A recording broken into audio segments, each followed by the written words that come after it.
आणि सकाळी पण चर्चा केली। त्याप्रमाणे आज कॅबिनेटमध्ये महत्त्वपूर्ण निर्णय शेतकरी बांधवांसाठी होणार। शेतकऱ्याला मदत करणारा हा सरकार म्हणून या सरकारचा पहिल्यापासून एकनाथरावजी शिंदेसाहेब जेव्हापासून मुख्यमंत्री झाले तेव्हापासून मीही कृषी मंत्री होतो। तात्काळ ज्या वेळेस अतिवृष्टी झाली असेल, गारपीट झाली असेल, सातत्याचा पाऊस झाला असेल, त्या वेळेस मुख्यमंत्री एकनाथ शिंदे साहेबांच्या मदतीने कॅबिनेटमध्ये विषय अनेक आले आणि त्याच्यामध्ये निधी देण्याचाही मला असं वाटतं की आतापर्यंत जितक्या निधी वाटप झाल्या त्यामध्ये या 2 वर्षामध्ये जे निधी शेतकरी बांधवांना नुकसानपोटी मुख्यमंत्री एकनाथ शिंदे साहेबांनी मंजूर केलं त्याचाही फायदा झाला आणि शेतकरी बांधव हा या सरकारवर खुश आहे। पण मनोज जरंगे यांचा महत्त्वाचा मुद्दा जो आहे तो ओबीसी मधून मराठा समाजाला आरक्षण देण्याचा, मात्र याच त्यांच्या भूमिकेला अनेकांनी विरोध सुद्धा केलेला आहे की कुणालाही धक्का न लावता आरक्षण द्यावं। या संदर्भात तुमची मनोज जरंगे यांच्याशी काय भेट झाली आणि मनोज जरंगे यांचं समाधान करण्यासाठी त्या संदर्भात तुम्ही मुख्यमंत्र्यांसोबत काय बोलणार आहात?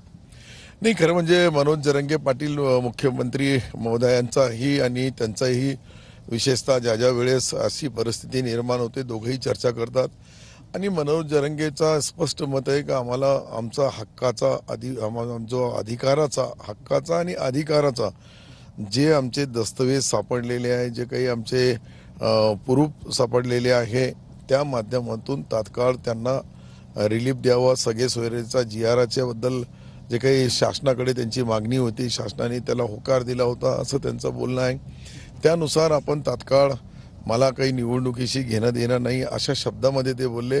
परंतु कदाचित माझा मी लढा लढू लागलो त्यांना न्याय नाही मिळाला तर मी नाइलाजाने माझी जी पुढची प्लॅनिंग आहे ती करू। म्हणजे मग समाजाला न्याय नाही मिळाला तर मनोज जरंगे पाटील हे निवडणुकीच्या रिंगणात उतरण्याची शक्यता आहे?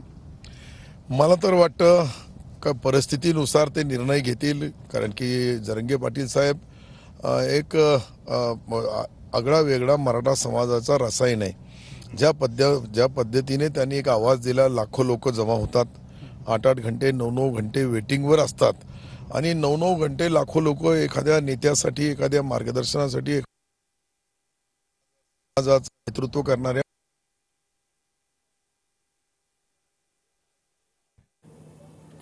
तर मनोज जरंगे यांची भेट घेतल्यानंतर आता अब्दुल सत्तार हे मुख्यमंत्री शिंदे यांच्या भेटीसाठी मुंबईकडे रवाना झालेले आहेत। परिस्थितीनुसार जरंगे निर्णय घेतील असं वाटतं असं देखील अब्दुल सत्तार यांनी म्हटलंय। निधी वाटप योग्य झालंय, शेतकरी बांधव सरकारवर खुश असल्याचा दावाही अब्दुल सत्तार यांनी केलाय। मराठवाड्यामध्ये अतिवृष्टीमुळे झालेलं नुकसान या संदर्भात अब्दुल सत्तार हे मुख्यमंत्री एकनाथ शिंदे यांच्यासोबत चर्चा करणार आहेत। एकनाथरावजी शिंदे साहेब आणि आदरणीय देवेंद्रजी अजितदादा हे तिघही बसून त्यांच्या मला ते जे बोलले ते मी त्यांना बोलणार आणि ते बोलल्यानंतर अंतिम निर्णय शेवटी मुख्यमंत्री उपमुख्यमंत्री यांना राज्यामधल्या बाकीच्या समाजाचाही विचारविनिमय करून आणि मराठा समाजाला न्याय द्यावा अशी त्यांची भूमिका आहे।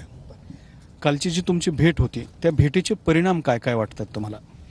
नाही, भेटीचे परिणाम असे आहेत का ते त्यांची प्लॅनिंग सहजासहजी कोणाला बोलत नाही। त्यांची प्लॅनिंग वेगवेगळी आहे। वेगवेगळे त्यांचे कार्यकर्ते हजारोच्या संख्येने जिल्ह्याचा दौरा करतात, जिल्ह्यामध्ये जातात, पूर्ण माहिती जमा करतात। त्यांच्याकडे मराठवाड्याचे निजामकालीन काही दस्तवेज त्यांनी आणले, त्यानंतर ब्रिटिशकालीन आणले आणि विशेषतः प्रत्येक विभागामध्ये त्या काळामध्ये वेगवेगळे असलेले सरकार आणि त्या सरकाराच्या माध्यमातून त्यांनी जे कुणबी नावाच्या नोंदी ज्या आणलेल्या आहेत त्याचा उल्लेख त्यांनी केला आणि त्या माध्यमातून त्यांचं बोलणं स्पष्ट आहे का माझ्या समाज बांधवांना आमच्या लेकरांना या शब्दामध्ये जे बोलले ते स्पष्ट आहे का त्यांचा मी ज्या विश्वासाने मला त्यांनी विश्वासाने समोर केलं आणि मला प्रत्येक याच्यामध्ये माझा समाज माझ्या पाठीशी आहे, त्या समाजाला मी कुठेही तडा जाऊ देणार नाही, कुठेही कॉम्प्रोमाइज करणार नाही, माझा समाज माझ्यासाठी अंतिम आहे अशा पद्धतीमध्ये मला ते बोलले आणि याच्यामुळं मला वाटतं की साहजिक त्यांचा जे मागणी आहे याबद्दल आमचे वरिष्ठ मंत्रिमंडळाचे सदस्य असतील किंवा मुख्यमंत्री उपमुख्यमंत्री सर्व तंतोतंत माहिती घेऊन अंतिम निर्णय अजून 1 महिना सरकारचा आहे। 1 महिन्यानंतर आचारसंहिता लागेल, आचारसंहितेच्या अगोदर त्यांना निर्णय घ्यायचा आहे। पण त्याच्या व्यतिरिक्तही मुख्यमंत्री महोदयांनी सांगितलं का जी भोसले समिती आहे, शिंदे समिती आहे आणि विशेषतः त्याच्यामध्ये अजून 3 रिटायर जज अशा पद्धतीने त्यांनी जे ऑब्जेक्शन सजेशन जे आलेले आहे ते लाखोमध्ये आलेले आहे, त्यांचाही निर्णय घेणं तातडीने आवश्यक आहे. त्यांच्याबद्दल जोपर्यंत निर्णय घेत नाही, आयोगाचे सदस्य आपली भूमिका मांडत नाही, तोपर्यंत कायदेशीर बाबी त्याला न्याय देण्याचं काम सन्माननीय मुख्यमंत्री एकनाथ शिंदे साहेबाला करायचं आहे. आणि अशा परिस्थितीमध्ये एकीकडं ओबीसी बांधवांची लढाई चालू आहे, दुसरीमध्ये मराठा समाजावर अन्याय होतो म्हणून ओबीसीमध्ये आणत नाही, अशी अनेक वेगवेगळ्या पद्धतीच्या मागण्या आहे. पण याच्यावर मला वाटतं की सन्माननीय मुख्यमंत्री महोदय तात्काळ निर्णय घेतील. जे काही घ्यायचा आहे निर्णय तो घेतला तर पुढचा काही जी काही स्ट्रॅटेजी बाकी विरोधी पक्ष नेत्यालाही फायदा मिळू नये अशाही पद्धतीने जरंगे साहेब बोलले. तुमच्या सत्ताधारीलाही नाही, माझ्या समाजाला जो फायदा देईल मी त्याचा, माझ्या समाजाला ज्यांनी फायदा नाही दिला ते मग विरोधी हा फार पक्ष महत्वाचा मुद्दा छेडलाय तुम्ही. मनोज जरांगे पाटलांचं आंदोलन उभं केलं, याचा सर्वाधिक फायदा महाविकास आघाडीला झालेला आहे हे लोकसभेला दिसलेलं आहे. मात्र महाविकास आघाडीकडून जरांगे पाटलाला त्यांच्या समाजासाठी काय मिळालंय किंवा न्याय मिळतोय का समाजाला, हा सुद्धा एक महत्वाचा विषय, चर्चेचा विषय. या संदर्भात तुमची जरांगे पाटलाची चर्चा झालेली आहे, नक्की त्याबद्दल काय सांगाल? नाही, मी आताच बोललोय. मी जे मला जी त्यांनी जे स्पष्ट शब्दामध्ये बोलले का दोन्हीही सत्ताधारी असेल किंवा विरोधी असेल, हे दोन्हीही आमचा कुठेतरी फायदा उचलण्याचा प्रयत्न केला तर कदापिच मी ते होऊ देणार नाही. माझा गेम, माझा जे नियोजन आहे, मला जे पुढच्या वेळेस जे स्ट्रॅटेजी ठरवायची आहे, मी